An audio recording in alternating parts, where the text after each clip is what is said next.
జై శ్రీరామ్. శ్రీమాత్రే నమః. శ్రీ గురుభ్యో నమః. 2026 సంవత్సరం ఆగస్టు నెలలో గోచారంలో ఉన్న గ్రహస్థితులు, అలాగే గ్రహస్థితులను అనుసరించి ద్వాదశ రాశుల వాళ్ళకి, ద్వాదశ లగ్నాల వాళ్ళకి ఎలాంటి ఫలితాలు ఉండబోతున్నాయి, గోచారంలో ఏమన్నా విశేష అంశాలు సూచిస్తున్నాయా, గోచారంలో ఉన్న గ్రహగతులు, గ్రహ గమనాలు ద్వాదశ రాశుల వాళ్ళకి ఎలాంటి విశేష అంశాలను ఇస్తున్నాయి, శుభత్వాన్ని ఇస్తున్నాయి, ఇందులో అన్న జాగ్రత్తలు సూచిస్తున్నాయా, ఏమన్నా మార్పులు సూచిస్తున్నాయా, అలాగే గోచర గ్రహస్థితులతో పాటు వాటికి చేసుకోవాల్సిన పరిహారాలతో పాటు మనం అన్ని సహితంగా ఇప్పుడు మాట్లాడుకుందాము. మొదటగా గోచారంలో ఉన్న గ్రహ గమనాలు, గ్రహస్థితులు. మంగళ్ వృషభ రాశిలో సంచారము. మొదటి 2 రోజులు వృషభ రాశిలో సంచారం చేస్తున్న మంగళ్ 3వ తారీఖు నుంచి, ఆగస్టు 3వ తారీఖు నుంచి మిథున రాశిలో మంగళ సంచారం ఉంటుంది. బుధదేవుడు మిథున రాశిలో ఆయన సంచారం 5వ తారీఖు వరకు ఉంటుంది. 6వ తారీఖు నుంచి మిథున రాశిలో నుంచి కర్కాటక రాశిలో బుధదేవుని సంచారం ఉంటుంది. కర్కాటక రాశిలో రవి బుధ గురుల సంచారము, రవి గురుల సంచారము మొదటి నుంచి ఉంది, స్టార్టింగ్ నుంచి. బుధదేవుడు 6వ తారీఖు నుంచి కర్కాటక రాశిలో సంచారం ఉంటుంది. రవి బుధ గురువులు ముగ్గురు కూడా 17వ తారీఖు వరకు కూడా కర్కాటక రాశిలో సంచారం ఉంటుంది. 18వ తారీఖు నుంచి రవి కర్కాటక రాశిలో ఉన్న రవి సింహరాశిలో పయనం ఉంటుంది. 23వ తారీఖు కర్కాటక రాశిలో ఉన్న బుధ భగవానుడు సింహరాశిలోకి వస్తాడు. కేతుదేవుని సంచారము సింహరాశిలో, శుక్రాచార్యుల వారి సంచారము కన్యా రాశిలో, కుంభరాశిలో రాహు యొక్క సంచారము, శనీశ్వరుడి సంచారము మీనరాశిలో ఉంది. వక్రించిన శనీశ్వరుడి సంచారము మీనరాశిలో ఉంది. ఇవి గోచారంలో ఉన్న గ్రహస్థితులు. ఈ గోచారంలో ఉన్న గ్రహస్థితులను అనుసరించి ఫలితాలని ఇప్పుడు మనం చూద్దాము. ఫలితాన్ని చూడటానికంటే ముందుగా ఈ మాసంలో గోచారంలో ఉన్న ప్రత్యేక అంశం ఒకటి ఉంది, అది మనం చూద్దాం. కర్కాటక రాశిలో ఆగస్టు నెల 6వ తారీఖు 2026 6వ తారీఖు నుంచి, అలాగే 2026 ఆగస్టు 17వ తారీఖు వరకు రవి బుధ గురుల సంచారం ఉంటుంది. ఇది చాలా మంచిది. రవి బుధ గురువుల సంచారము కర్కాటక రాశిలో అందరికీ శుభత్వాన్ని సూచిస్తుంది. ఏ ఏ విషయాల్లో శుభత్వాన్ని సూచిస్తుందో అది మనం చూద్దాం. ఇప్పుడు ఆయన మిథున రాశి, కన్యా రాశి వాళ్ళకి కూడా మంచి ఫలితాలే ఉంటాయి, ఆయన రాష్ట్రాధిపతి కాబట్టి. ఇంకా కొన్ని రాశులకి ప్రత్యేకమైన శుభం ఉంటుంది. కర్కాటక రాశి వాళ్ళకి పూర్తిగా శుభ ఫలితాలను ఆయన ఇవ్వడు కూడా, పూర్తిగా ఇవ్వలేడు. బట్ మిగతా 2 గ్రహాలు గురువు మరియు రవి వీళ్ళిద్దరూ ఇస్తారు. బుధుడు పూర్తిగా శుభ ఫలితాలని కర్కాటక రాశి వాళ్ళకి ఇవ్వలేడు. ధనుస్సు మరియు మీన రాశి వాళ్ళకి కూడా బుధుడు ఇక్కడ కర్కాటక రాశిలో ఉంటే పూర్తిగా శుభ ఫలితాలను ఇవ్వడు. ఈ రాశుల వాళ్ళకి పూర్తిగా ఆయన శుభ ఫలితాలను ఇవ్వలేడు. ఇప్పుడు మనము ఈ ప్రత్యేక అంశాలతో కూడుకున్న ఈ గ్రహస్థితి అందరికీ ఎలాంటి ఫలితాలను తెచ్చిపెడుతుందో మనం ఇప్పుడు చూద్దాం. ప్రతి ఒక్క రాశి వాళ్ళకి కూడా విడివిడిగా మనం ఇప్పుడు మాట్లాడుకుందాం. కన్యా రాశి, కన్యా లగ్నంలో పుట్టిన వాళ్ళకి ఈ మాసం మీకు అనుకూలంగా ఉంది. మీ రాష్ట్రాధిపతి లాభస్థానంలో ఉండడం వల్ల అనుకూలమైన పరిస్థితులు మీరు చూస్తారు. ఏ విషయంలో అనుకూలత చూస్తారు? ఇంకేంటి, ఫైనాన్సెస్ విషయంలో అనుకూలత చూస్తారు. మీరు ఉద్యోగస్తులు అయితే మీ ఉద్యోగంలో మంచి మార్పులు చూస్తారు. అక్కడ మీకు అప్రిషియేషన్స్ ఎక్కువగా ఉంటాయి, అధికారుల గుర్తింపు ఎక్కువగా ఉంటుంది. త్వరలోనే మీరు శుభవార్తలు వింటారని వాళ్ళు చెప్తారు. అంటే త్వరలోనే మీ శాలరీ రివైజ్ చేస్తాం, మీ పొజిషన్ రివైజ్ చేస్తాం ఇలా చెప్తారు. మీరు ఇంకో చోటికి వెళ్ళాలని ప్రయత్నిస్తుంటే లేదా వేరే ఉద్యోగం అక్కడి నుంచి ఫేవరబుల్గా వింటారు, ఫేవరబుల్ థింగ్స్ వింటారు. అలాగే మీరు వేరే చోటికి వెళ్ళాలని ప్రయత్నిస్తున్నా అనుకూలంగా ఉంది. ఇలా ఉద్యోగస్తులు. మరి వ్యాపారస్తుల మాట ఏంటి? వ్యాపారస్తులకి కూడా ఇంకా ఉద్యోగస్తులతో పోల్చుకుంటే వ్యాపారస్తులకి ఇంకా ఎక్కువ ఉంటుంది. ఎందుకంటే వాళ్ళకి బాగా, ఇప్పుడు ఉద్యోగస్తుల కంటే లిమిటెడ్ ఇన్కమ్ ఉంటుంది. వ్యాపారస్తులకు అలా కాదు కదా, వ్యాపారం బాగా జరిగితే ఎంతైనా సంపాదించవచ్చు. వ్యాపారం బాగా సాగుతుంది, మీకు తృప్తి అనిపిస్తుంది. ఈ మాసం ఏంటంటే ఇన్నాళ్ళు మీకు చాలా వచ్చి ఉండొచ్చు కాక, చెయ్యి తిప్పుండొచ్చు కాక, బాగా తిరిగి ఉన్న చెయ్యి అయి ఉండొచ్చు కాక, కానీ ఈ మాసం మీకు వచ్చే తృప్తి ఫైనాన్షియల్ మ్యాటర్స్లో ఇంతకుముందు ఎప్పుడు లేని విధంగా ఉంటుంది. ఒక రకంగా మిమ్మల్ని చూసి మీరు గర్వపడే సమయం ఇది. చాలా బాగా ఉంటుంది ఫైనాన్షియల్గా.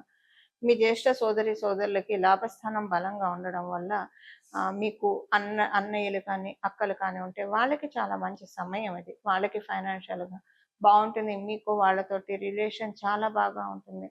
ఒక రకంగా చెప్పాలంటే హ్యాపీయెస్ట్ థింగ్స్ మీ చుట్టూ కనిపిస్తూ ఉంటాయి. అన్నీ మంచి శకునములుగా కనిపిస్తాయి. హాయిగా అనిపిస్తుంది. అన్ని కోరికలు తీరుతాయి నెమ్మదిగా. బావుంది, ప్రశాంతంగా ఎళ్ళిపోతుంది. ఎక్కడ ఆరాట పోరాటాలు ఉండవు. మానసిక మథనం ఉండదు. ప్రశాంతంగా ఉంటారు. స్థిర చిత్తంతో ఉంటారు. ముందేంటంటే ఆత్మవిశ్వాసం ఎక్కువగా ఉంటుంది. ఈ కన్యా రాశి వాళ్ళకి గత కొంతకాలంగా ఆత్మవిశ్వాసం ఉన్నా కూడా పరిస్థితులు ఆత్మవిశ్వాసాన్ని ఎప్పటికప్పుడు తు తుంచేస్తూ ఉన్నాయి. మీరు మళ్ళీ ఆత్మవిశ్వాసాన్ని తెచ్చిపెట్టుకోవడం, మళ్ళీ తుంచేయడం. మళ్ళీ తెచ్చిపెట్టుకోవడం, మళ్ళీ తుంచేయడం.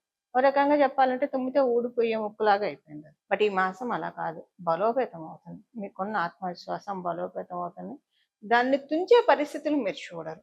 అంటే పరిస్థితులు వస్తేనే కదా అలాంటివి చూసేది. అలాంటివేవి మీరు చూడరు. సింపుల్‌గా చెప్పాలంటే ప్రశాంతతని, నిజమైన ప్రశాంతతని ఈ మాసం అనుభవిస్తారు. మరి మీ జన్మ జాతకం అస్సలు సపోర్ట్ లేకపోయినా 30% ప్రశాంతత అయితే చూస్తారు. సపోర్టింగ్‌గా ఉంటే బావుంటుంది. అందుకే కదా మనం పరిహారం చేసుకునేది. సపోర్టింగ్‌గా లేకపోతే సపోర్ట్ తెచ్చుకోవడానికి. సపోర్టింగ్ ఉంటే పరిహారం చేసుకుంటే ఇంకా ఎక్కువ రెట్టింపు ఫలితాలను తెచ్చుకోవడానికి. పరిహారం ఏం పరిహారం చేసుకోవాలి? ఇప్పుడు మనము ఫలితాలు తెలుసుకున్నాము. దీనికి తగ్గట్టు పరిహారాలు ఏం చేసుకోవాలో ఇప్పుడు మనం చూద్దాం. కర్కాటక రాశే మెయిన్‌గా మనకిప్పుడు పరిహారం చూడాలి. కర్కాటక రాశిలో 3 గ్రహాల సంచారము మాక్సిమం ఒక 10 డేస్ వ్యవధి 10 డేస్‌లో ఉంటుంది. 10 డేస్ వరకు ఉంటుంది కాబట్టి మేజర్ ఇంపాక్ట్ ద్వాదశ రాశుల వాళ్ళకి, ద్వాదశ లగ్నాల వాళ్ళకి ఇది చాలా ఎక్కువగా ఉంటుంది. ఒక 2, 3 గ్రహాలు, ఒకటి కన్నా ఎక్కువ గ్రహాలు ఏదైనా రాశిలో ఉంటే ఆ రాశి దేన్ని సిగ్నిఫై చేస్తుందో మన జన్మ జాతకంలో దాని ప్రభావము వల్ల శుభ ఫలితాలు కావచ్చు, అశుభ ఫలితాలు కావచ్చు. ఎవరికైనా వస్తాయి. మనకు వస్తాయి. అయితే శుభ ఫలితాలైతే ఓకే. అశుభ ఫలితాన్ని తగ్గించుకోవడానికి. ఇప్పుడు శుభ ఫలితాలైనా సరే ఉన్న వాటిల్ని కమ్ డౌన్ ఉన్న శుభ ఫలితాలైనా సరే ఒకవేళ తీసుకోలేని స్థితిలో ఉంటే తీసుకోగలగడానికి చేయాల్సిన పరిహారం వచ్చేసేసి ఈ మాసం మొత్తం కూడా ఆగస్టు 1 మొదలుకొని ఆగస్టు చివరి వరకు కూడా ద్వాదశ రాశుల వాళ్ళు అలాగే ద్వాదశ లగ్నాల వాళ్ళు లలితా చాలీసా చదువుకోవడం. మనకి గోచారంలో కర్కాటక రాశి అంటేనే చతుర్థ స్థానం. చతుర్థ స్థానం మాతృస్థానం, మాతృవడి.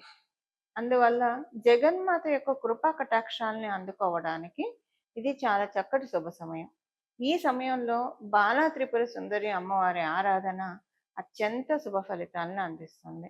అమ్మవారిని ఎప్పుడైనా బాల రూపంలో మనం పూజిస్తే విశేషంగా అనుగ్రహిస్తుంది. త్వరితంగా కూడా వరాల్ని మనకి అనుగ్రహిస్తుంది.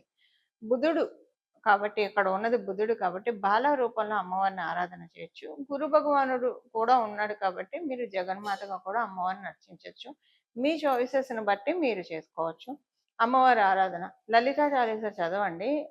చాలా బాగుంటుంది. ఒకవేళ చదవలేకపోతే వినండి కనీసము. చాలా మంచి ఫలితాలు మీరు చూస్తారు. ఈ లలిత చాలీసా చదువుతూ ఉంటే చదివిన రోజే మీకు ఒక న్యూ ఎనర్జీ అనిపిస్తుంది. చాలా బాగా ఉంటుంది. అలాగే సౌందర్య లహరి వినడమో చదవడమో చేయండి. చదవడం అంటే పర్ఫెక్ట్గా వస్తేనే చదవాలి. లేదంటే ఎవరి దగ్గరైనా గురుముఖతః నేర్చుకొని అప్పుడు చక్కగా చదవచ్చు. వినండి. కనీసం వినడానికైతే మనకి ఇప్పుడు అవకాశం ఉంది. కలియుగంలో ఉన్న సులభోపాయాలు ఎన్నో ఉన్నాయి. కాకపోతే మనం ఇవన్నీ పట్టించుకోకుండా లౌకికంగా పరిగెత్తుతూ ఉంటాం. ఇంకా తప్పదు, బాధ్యతలు ఇవన్నీ ఉంటాయి కాబట్టి. కానీ ఈ సులభోపాయాల మీద మనము ఒకసారి దృష్టి పెడితే ఇవన్నీ కూడా మనకి కాంప్లికేట్ థింగ్స్ అన్ని అన్‌కాంప్లికేట్ అవుతాయి అన్న విషయాన్ని మనం గుర్తెరగాలి. అది సౌందర్య లహరి దానికి ఉత్తమమైన సాధన. ఈ నెల మొదలుకొని నెలనాళ్ళు అసలు ఇక్కడి నుంచి ఇంకా కంటిన్యూ చేయండి. మీ ఎన్నాళ్ళు కంటిన్యూ చేస్తే అన్నాళ్ళు కంటిన్యూ చేయండి. సౌందర్య లహరి దాంతో పాటు అమ్మవారిని పూజించినప్పుడు మరి అయ్యవారిని కూడా పూజించాలి కదా! అందులో కర్కాటక రాశిలో ఉచ్చ స్థానంలో గురుడు ఉన్నాడు. గురుడు అంటేనే శివుడు అని చెప్తుంది మనకి జ్యోతిష శాస్త్రం. మరి ఆ స్వామివారిని కూడా పూజించాలి కదా! అందుకని శివానంద లహరి. ఈ 2 వినండి. అత్యంత భక్తి శ్రద్ధలతోటి మనసు లగ్నం చేసి అంటే చాలా కాన్సంట్రేటెడ్‌గా వింటే కనుక చాలా అంటే చాలా మంచి ఫలితాలని మనమందరం కూడా చూడటానికి అవకాశం ఉంటుంది. ఈ ప్రతిరోజు మీకు ఏదో ఒక సమయం పెట్టుకోండి. స్నానం చేశాక వెంటనే అయితే ఇంకా మంచిది. వినడమే కాబట్టి చదవడం కాదు కాబట్టి కొంచెం శుచిలయ్యి కాళ్ళు చేతులు కడుక్కొని బయటికెళ్ళొస్తే బట్టలు మార్చుకొని కుదిరితే మీరు స్నానం చేయండి. లేదా బట్టలు మార్చుకొని ఉతికిన బట్టలు కట్టుకొని కాళ్ళు చేతులు మొహం శుభ్రంగా కడుక్కొని కూర్చొని బొట్టు పెట్టుకొని నుదుటన వినండి.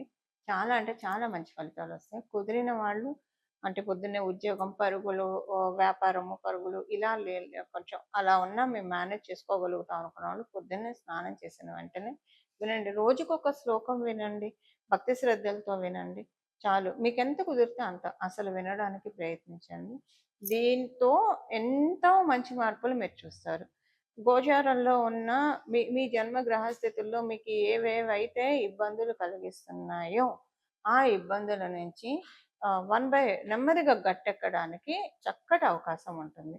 ఇది ఈ ఈ మాసం చేసుకోవాల్సిన గోచర గ్రహస్థితుల రీత్యా చేసుకోవాల్సిన పరిహారము. ఇలా మనందరం కూడా జగన్మాత మరియు మహాదేవుడు ఆశీస్సుల్ని పరిపూర్తిగా అందుకోవాలని చెప్పి ప్రతిరోజు విష్ణు సహస్రనామం పారాయణం చేస్తే చాలా మంచి ఫలితాలు వస్తాయి. విష్ణు సహస్రనామం చదవండి లేదా వినండి. ప్రతిరోజు చేస్తే కనుక అత్యద్భుతమైన ఫలితాలను తీసుకోవడానికి అవకాశం ఉంటుంది. ఇలా మనం అందరం కూడా భగవంతుడి కృపా కటాక్షాలకి పాత్రలం అవ్వాలని చెప్పి మనందరి తరఫున మనస్ఫూర్తిగా శరణు వేడుకుంటూ మంగళం. నమో భగవతే వాసుదేవాయ.